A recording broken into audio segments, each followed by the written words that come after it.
Hi, I'm Lucy Steeds and I'm the author of The Artist, which is my debut novel, and it is set in 1920 in the south of France, and it follows these three people who are stuck in a house together over a long, sticky summer. So we start with Joseph, this journalist, and he thinks he has been invited to this house in the middle of nowhere to interview this reclusive painter.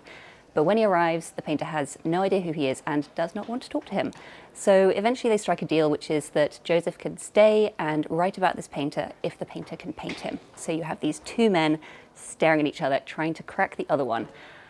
But that's only the beginning of the story, because in this house there is this other person, Etty, and she is the painter's niece, and she just slips through the background unobserved, and slowly throughout the story she comes to the fore. So it's this hot, sticky summer with these three people in a house together, revolving around each other, and none of them are necessarily who they seem at the beginning.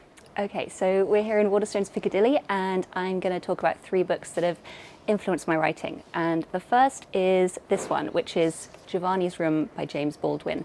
And this is a slim novel.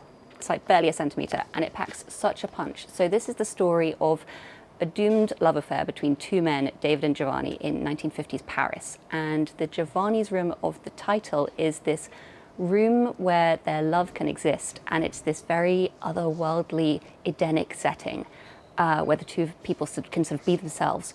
But obviously, as with any Eden, the rest of the world exists beyond the walls of this room, and the rest of the world is knocking. So it's this incredibly tragic, poignant, and sharp book, and it's just the most precise writing. Whenever I read Baldwin, I go back to my own sentences and just cut them in half, because he is so perfect. So my next book is The Safekeep by Yael van der Wouden, and this is another book about the claustrophobia of a house. And so this is set in Overijssel in the Dutch countryside in 1961. And it's a book where actually the less you know going into it, the better. So my advice is to go in blind, but it is about these two women trapped in a house together over one summer. And it's a book where you think it's one story and then it reveals itself to be another story.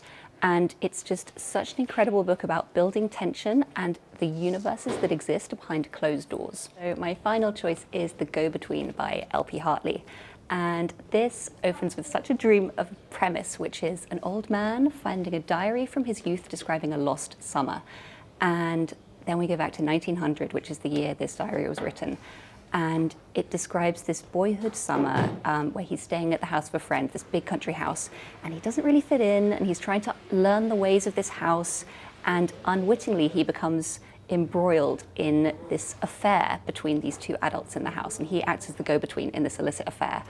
And this was such a lodestone for how to ramp up the tension page by page, and it's just one summer, and the temperature and the tension increases every single day, and it's just a real masterclass in making something so idyllic and also uncomfortable.